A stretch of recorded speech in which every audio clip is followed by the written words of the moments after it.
So thank you, ladies and gentlemen, for joining us in launching this book titled Ethiopia in the Wake of Political Reforms. I'll shortly go through the agendas and then we'll go to the other speakers.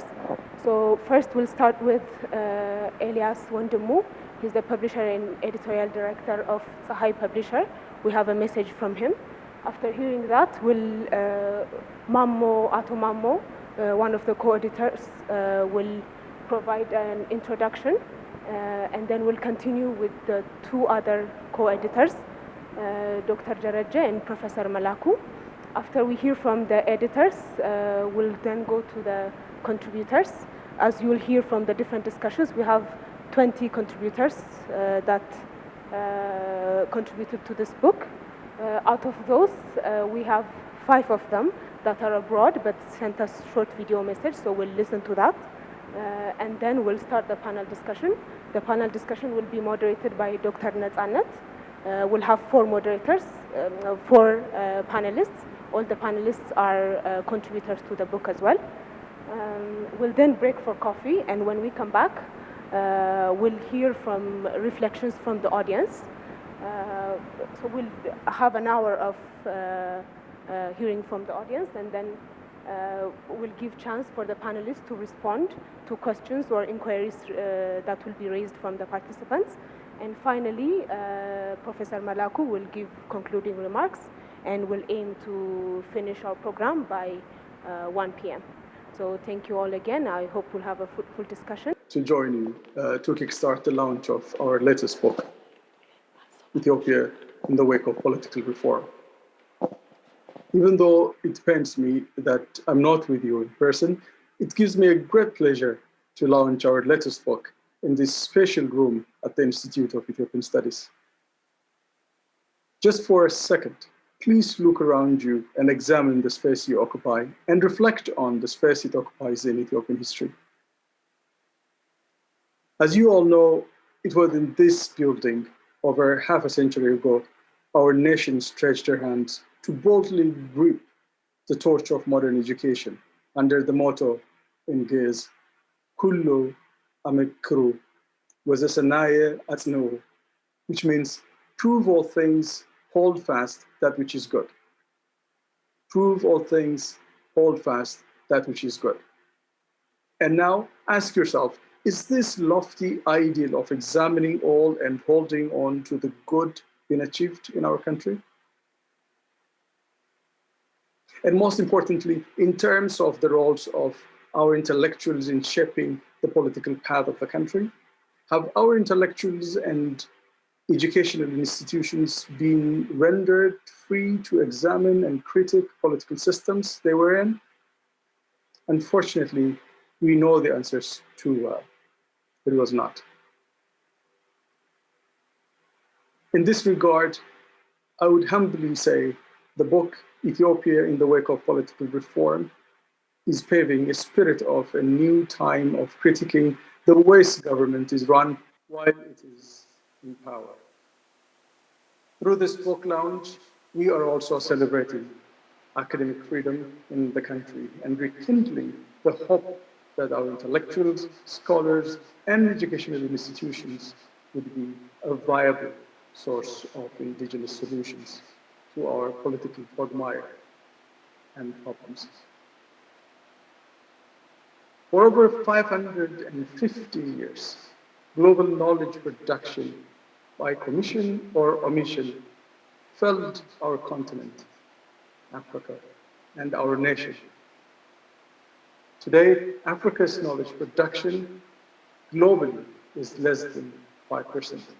And Ethiopia's contribution in it is negligible, if any. As a number of scholars have pointed out, one of the deepest obstacles of African progress towards democracy and economic prosperity was the peculiar situation of Africans being reduced to an object of knowledge by contemporary social science, and consequently, the absence of Africans, including Ethiopians, of course, as self-examining, self-evaluating, self-defining, and self-propelling subjects of history.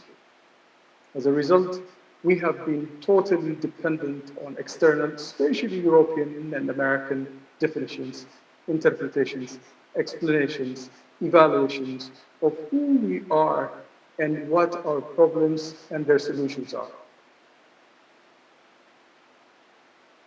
And this book is our answer to this question, to this predicament. The only way we can change this dire reality is through the diligent work of intellectuals and scholars globally, like those who participated in this book. Towards this effort, Tzahai Publishers is playing a key role in reversing African brain drain and curbing the gentrification of our stories globally. Currently, Tzahai produces more books on Ethiopia than all the university presses globally combined. But we didn't get here overnight. It took us more than 20 years. And we know too well that we have a lot to do so that we can help our people become informed and contributing citizens of their own country and of the world. Using this opportunity, I would like to announce that we will donate a copy of all Tzahai Publishers titles, including Ethiopia in the Wake of Political Reforms, to the Ethiopian National Archives and National Agency, and to the Institute of Ethiopian Studies Library. On behalf of the countless readers and in honor of your continued service to our nation, please accept Tzahai's books as a gift of gratitude from all of us, wherever we may find ourselves. In closing, I would like to acknowledge many individuals and institutions who partnered with us and supported us and helped us towards this project and event. We thank you all. I hope you will have a fruitful and engaging conversation. Now, I will leave you to the capable hands of our editors, Dr. Malaku and Mamo. Thank you so much and enjoy your morning. My name is Mamo Mehretu. I'm one of the co-editors of this truly remarkable book, Ethiopia in the Wake of Political Reforms. Along with Tzahai Publishers, who supported us in bringing the book to life, we are delighted to welcome all of you to the celebration of the publication of this book. I see a number of distinguished participants in this room, and we are truly privileged to have all of you here. Ethiopia in the Wake of Political Reforms is a rich and insightful compendium of 20 chapters grouped under 4 thematic areas: political reform, economic reform, federalism and nation building, and finally, foreign and security policy. The book analyzes with great clarity and rigor the sheer breadth and scale of the change introduced during the first-year period of the current administration. The book turned the wide-ranging contributions into a coherent account, going over a huge number of issues, including the complexity of the transition, the administration's Maddamer doctrine, transitional justice issues, media and civil society, defense and security policy, and the government's foreign policy, particularly to the historically volatile region of the Horn, and economic reform issues such as land policy and many, many other topics. The contributors of the book are all academics, researchers, and practitioners with acknowledged expertise in a variety of fields, including Ethiopia's history, politics, economy, and foreign policy. They all shared their assessment and reflections objectively, freely, impartially, and only with the quality of their arguments and analysis as only yardsticks. Before I invite my co-editor, I want to say a few words about the process of putting together this book. The book project was first conceived as part of the broader exercise to take stock and appraise the performance of the current administration a year after it came to power and introduce sweeping reforms over which it's fair to say there are divergent views currently. We believe this is important because the experience of the current transition is, of course, third to the revolution of 1974 and the PRDF's policy change after 1991 as one of the great reforming steps in shaping the Ethiopian society. At that time, at least as we initiated the project, we had three objectives.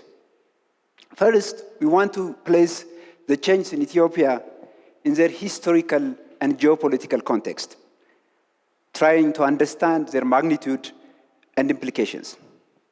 The second objective that we set for ourselves was to evaluate the direction taken in the first year of the change process and what can be learned from it. And thirdly, we thought we want to encourage reflection and constructive discourse among scholars, practitioners, and commentators to generate ideas on how best to maximize the potential. In short, the volume is dedicated to understanding, conceptualizing, and explaining the nature, pace, and direction of the current transition, and in many cases, generating ideas related to policy directions for further consideration. Now, in thinking about the current change, at least three things makes it a bit unique and different. At least it seems to us, first, the political transition, unlike previous changes, are implemented through non-violent and peaceful means. And this is rare in our history. And second, unlike the previous change, where there is extrajudicial killing and triumphalism, the reformers came into the picture preaching the Republican values of liberty, fraternity, and advocating a doctrine of Maddamer, which essentially is preaching unity while preserving diversity. And third, in terms of approach, the reform leaders claimed, at least, to adopt the evolutionary approach that would build on the gains of the past, rather than a revolutionary path that would throw away everything from the past and start with a clean slate. Now, in putting this book together, we are guided by the belief that there can be no substitute for a reasoned and objective and non-partisan assessment of the direction of the transition and its chance of success in transforming Ethiopia forward. And we believe the final product reflects the diversity of views in a balanced and objective manner. Each contribution has been subjected to double-blind review for its relevance, rigor, and factual accuracy to the extent possible. However, what's contained in this book represents the views of our contributors and only our contributors. But of course, we are also well aware of the challenge and the limitation of this kind of exercise. Too little time has passed since the transition started. Too little information is available in the public domain to provide a sufficient basis for informed analysis. And views about the transition are so polarized in Ethiopian society, the contributing scholars cannot claim to be free from themselves. As Professor Baharu Zode, in reviewing the book, said rightly, attempting to analyze the reform process is like attempting to hit a moving target. We are doing this in a context of a dynamic political context and environment. But we believe, overall, we've succeeded in bringing together diverse contributions that explore the political and economic dimension of the reform, appreciate the gravity of outstanding challenges and gaps, identify emerging opportunities, and propose ideas on how best to expand the horizon of possibilities for all Ethiopians. And we believe this is no small achievement. Let me conclude by thanking my co-editors who managed to seamlessly weave what has been said in this book into a single garment, our contributors for their patient and tireless work, our peer reviewers, publishers, and supporters, particularly the Institute for Security Studies and Life and Peace Institute, and of course my colleague Melat for organizing this launch event. With that, let me pass it to my co-editor, Professor Malaku, to share his views. Thank you so much. Thank you, Mamo. Ladies and gentlemen, I don't have a speech to read or to deliver. I just wanted to share a few reflections about the process by which this book was put together. There is a lot that I think we all learned as we went through this editorial process. When the idea first came, as Mamo just indicated, there was a lot of skepticism about it. And unfortunately, skepticism has become suspicion, skepticism, etc., have become kind of normalized in our intellectual society today. And as Mamo indicated earlier, one of the issues was, the transition the reform process just started, and is it really possible to do any justice in terms of trying to analyze this academically and objectively? And we took that very seriously. And when the roundtable took place in preparation for this, we had to give assurances to our colleagues, the contributors, that all we wanted was not just another, pamphlet or another piece of rhetoric taking this side or that side. We just wanted honest reflections about how things are going. We wanted to contribute something original, something objective, something intellectual. So in that process, we learned quite a lot of things, I think. It was, personally, it was a huge educational opportunity. And of course, I join Mamo in thanking everyone, the contributors, the peer reviewers, the co-editors, and of course, the publisher. I think it's highly gratifying to see that we brought so many scholars together and everything was done so beautifully. And it was published by an Ethiopian publisher right now. I think that is a wonderful achievement in my mind. The book, when we put it together, we submitted it and everything, and then, every now and then I pick it up and read it, even before it came to my hands in hard copy. And every time I see it, I learn something new. And then, the politics, the rhetoric, the polarization goes on, but you go back to the book and you find so many issues that have been identified there, and I think in a certain way it sets a huge agenda for all of us. If you look at, for example, the political section, which is the first 8 chapters, of course, one can say almost everything in the book is political or some manifestation of the political reforms taking place. You can see some of the key recurring challenges that we are facing as a society. For example, the issue of institutions. To